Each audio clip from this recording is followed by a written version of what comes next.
ശ്രീമദ് ദേവി ഭാഗവതം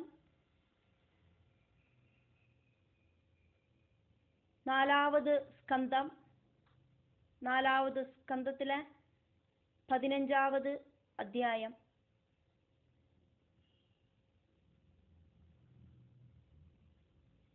தேவர்களுக்கும் அசுரர்களுக்குமாயிருக்கிற யுத்தம் சமாப்தி அவஸ்தையில ஆகிறது. இந்த அத்தியாயத்துல சுபமாயிட்டு முடியறது. வியாச உவாஜ, வியாச பகவான் இங்க ஜனமேஜயனுக்கு வர்ணிக்கிறார். 1வது ஸ்லோகம். இதி தஸ்ய வஜ ஸ்ருத்வா பார்கவஸ்ய மகாத்மனா பிரஹ்லாதஸ்து சம்ஹ்ருஷ்டோ பபூவ மிருபனந்தனா. ஜனமேஜய ராஜாவே, மகாத்மாவான பிருகுபுத்திரனாயிருக்கிற சுக்கராச்சாரியரோட வாக்குகளை கேட்டுட்டு பிரஹ்லாதனுக்கு ரொம்ப ரொம்ப சந்தோஷமாச்சு.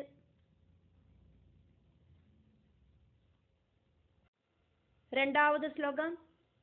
ஞாத்வா தெய்வம் பலிஷ்டம் ச பிரஹ்லாதஸ்தானுவாஜஹ கிருதேபி யுத்தேன ஜயோ பவிஷ்யதி கதாஜனா. விதிக்காக்கும் பலம் கூடுதல் அப்படிங்கிறத தெரிஞ்சுண்டு பிரஹ்லாதன்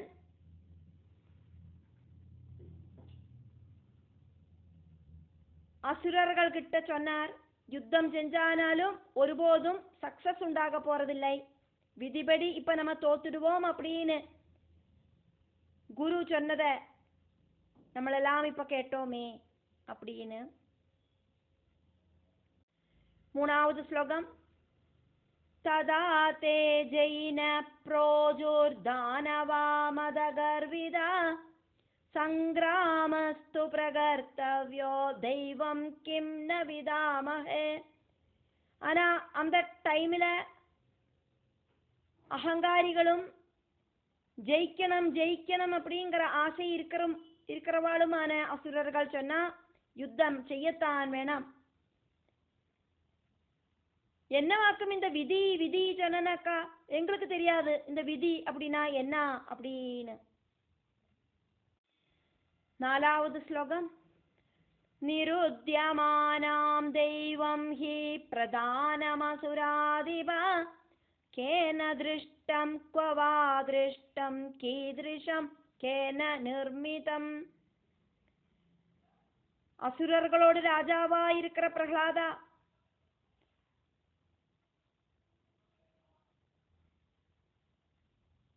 பௌருஷம் இல்லாதவாளுக்கு விதிச்சிருக்கிறதாக்கும் இந்த விதி. அவ பிரதானமாயிட்டும் விதியை ஆசிரியிச்சுருக்கா. அந்த விதியை ஆராக்கும் பார்த்திருக்கா. அந்த விதி எங்கேயாக்கும் இருக்கு, எப்படி இருக்கு, ஆறு உண்டாக்கினா, இப்படி எல்லாம் அந்த அசுரர்கள் அவளோட டவுட்டை கேட்கறா. கண்ணில காணற விஷயத்த மட்டும்தான் நாங்கள் நம்புவோம். இந்த விதி அப்படிங்கிறது அதை கண்ணில் ஒன்றும் காண முடியாது, நாங்கள் நம்ப மாட்டோம். 5வது ஸ்லோகம். தஸ்மாத் யுத்தம் கரிஷ்யாமோ பலமாஸ்தாய சாம்பிரதம் பவாக்ரே தைத்யவர்யத்வம் சர்வஜ்ஞோசி மகாமதே. அதனால நமக்கு இப்போ தேவர்கள் கிட்ட யுத்தம் பண்ணலாம், அதுக்கான ஸ்ட்ரென்த் நமக்கெல்லாம் வேணாம். அதனால அசுரர்களோட ராஜாவாயிருக்கிற பிரஹ்லாதா, நீங்கள் எல்லாம் தெரிஞ்சவராக்குமே, நீங்கள் எங்களோட முன்னால நிற்கணும். 6வது ஸ்லோகம். இத்யுக்தஸ்தைஸ்ததா ராஜன் பிரஹ்லாத பிரபலாரிஹ சேனானீஸ்ச ததா பூத்வா தேவான் யுத்தே சமாஹ்வயத்.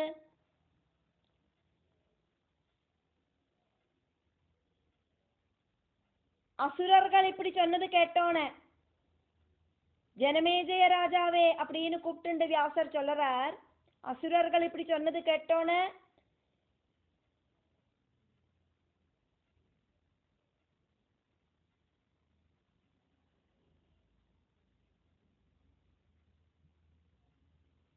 பிரஹ்லாதன் സൈന്യത്തോട് നേതൃത്വം വഹിച്ചിട്ട് ദേവർകളെ യുദ്ധத்துக்கு കൂപ്പട്ടാർ. 7வது ശ്ലോകം. തേബി തത്രാസുരാൻ ദൃഷ്ട്വാ സംഗ്രാമേ സമുപസ്ഥിതാൻ സർവേ സംവൃത സംഭാരാ ദേവാസ്താൻ സമയോദയൻ.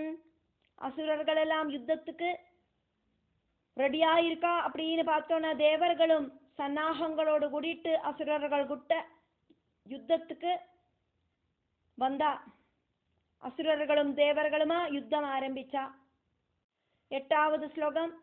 சங்கிராமஸ்து ததா கோரா சக்ர பிரஹ்லாதயோரபூத் பூர்ணம் வர்ஷசதம் தத்ர முனீனாம் விஸ்மயாவஹ. அப்போது தேவேந்திரனும் பிரகலாதனும் தம்மில பெரிய யுத்தம் நடந்தது. ரிஷிகளெல்லாம் ஆச்சரியத்தோடு கூடிட்டு பார்த்தா 100 வருஷம் அந்த யுத்தம் இப்படி தொடர்ந்து நடந்தது. விஷ்ணு பக்தனாயிருக்கிற பிரகலாதன் தேவேந்திரனோடு கூடி யுத்தம் பண்ணிட்டு பிரகலாதனும் தோல்கலை, தேவேந்திரனும் தோக்கலை. 9வது ஸ்லோகம். வர்த்தமானே மகாயுத்தே சுக்ரேண பிரதிபாலிதா ஜயமாபுஸ்ததா தைத்யா பிரஹ்லாத பிரமுகா நிருபா.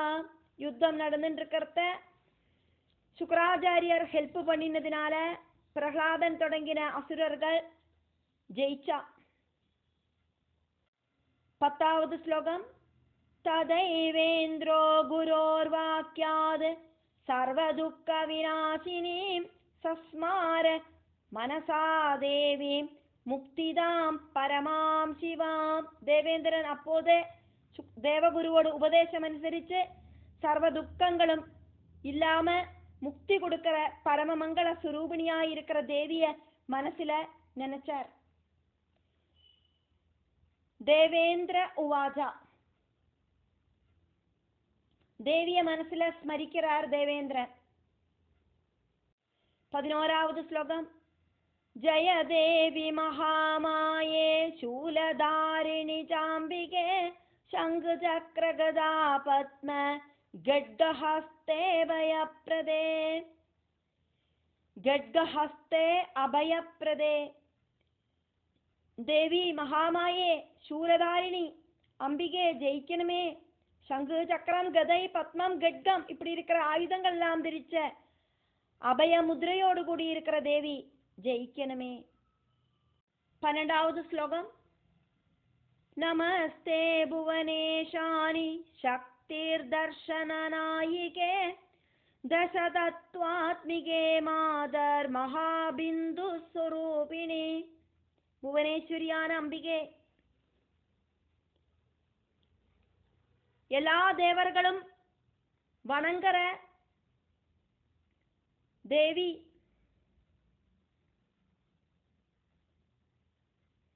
அம்பிகையாயிருக்கிற தேவி 10 தத்துவங்கள் ஸ்வீகரிச்சு இருக்கிற பரபிரம்மஸ்வரூபிணியா இருக்கிற தேவி.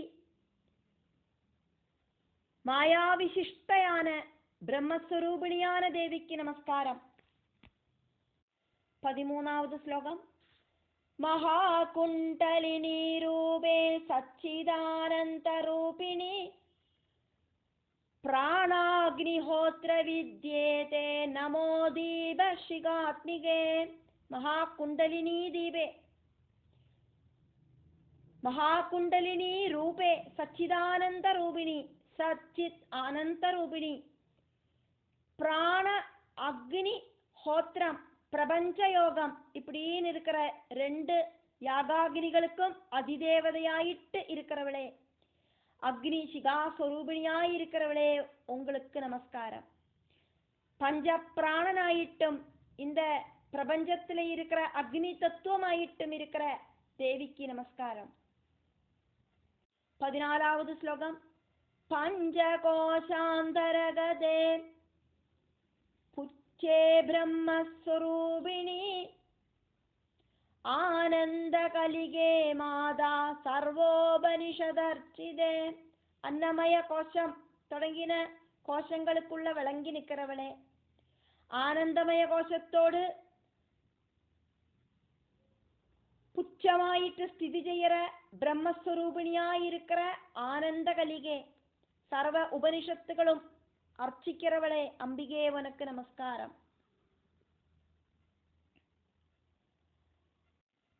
15ാவது ശ്ലോകം. മാതപ്രസാദ സുമുഖി ഭവഹീന സത്വാൻ ത്രായസ്വനോ ജനനി ദൈത്യപരാജിതാൻ വൈ. ത്വം ദേവിന ശരണദാ ഭുവനേ പ്രമാണ ശക്താസി ദുഃഖശമനേ കില വീര്യയുക്തേ.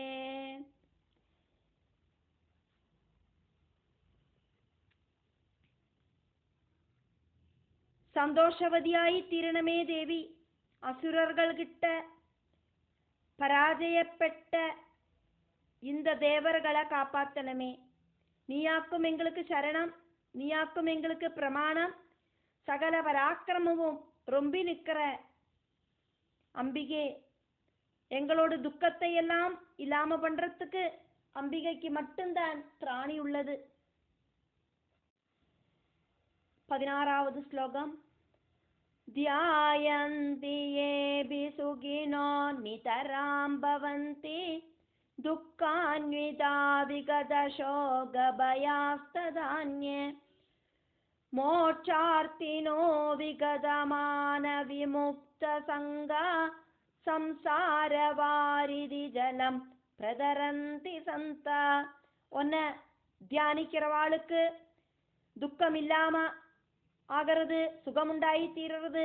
ஒன்ன தியானிக்காதவாளுக்கு துக்கம் உண்டாயி தீர்றது, சோக பயங்கள் விட்டு போகாம இருக்கு. மோட்சத்துக்காயிட்டு தியானிக்கிறவா அவளோட சரீர அபிமானம் இல்லாம ஆகிறது, அட்டாச்மெண்ட் இல்லாம ஆகிறது.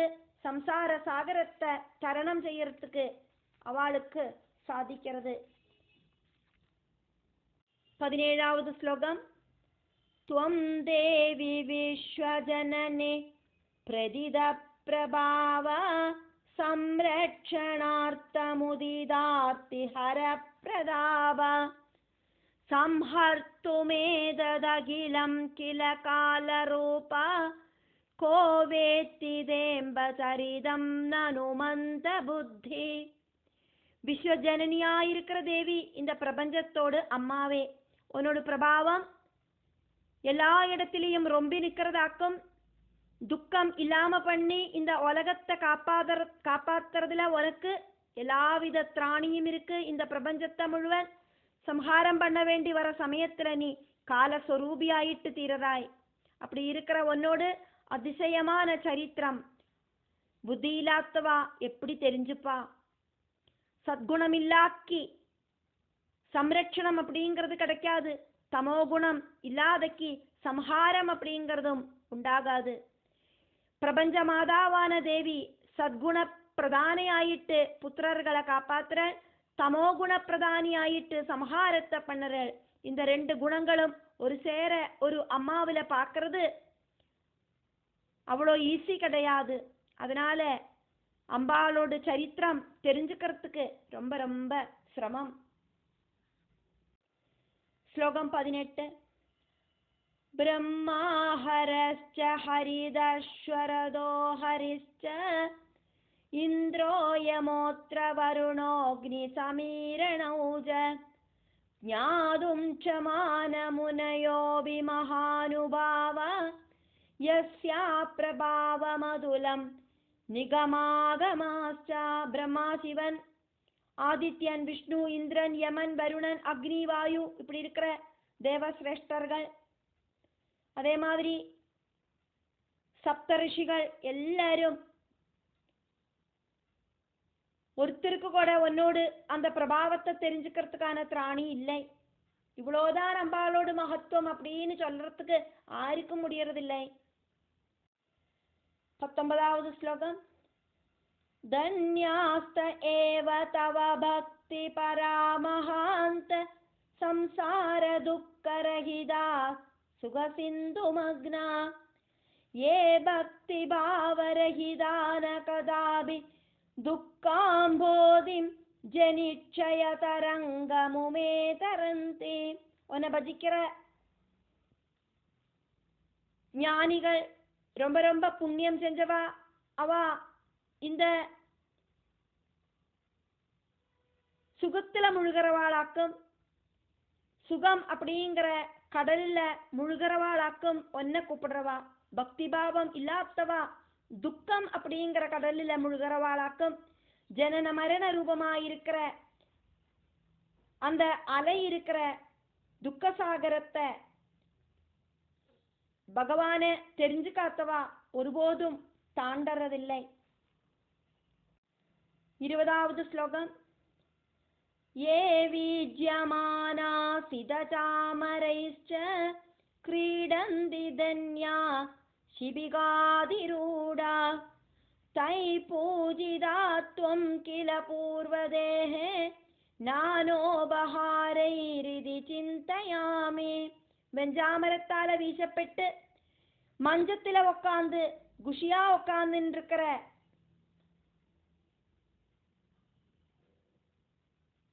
புண்ணியம் செஞ்சவா, பூர்வ ஜென்மத்துல ரொம்ப ரொம்ப உபகார திரவியங்களோடு கூடி உன்னை பூஜிச்சவாள் ஆயிருக்கும் அப்படின்னு நான் இதா நினைக்கிறேன். அவளுக்கு அந்த அளவுக்கு சௌக்கியம் அனுபவிக்கணுமானா உன்னை நன்னா கூப்பிட்டுருக்கணும். இல்லைன்னா அவளுக்கு இப்படி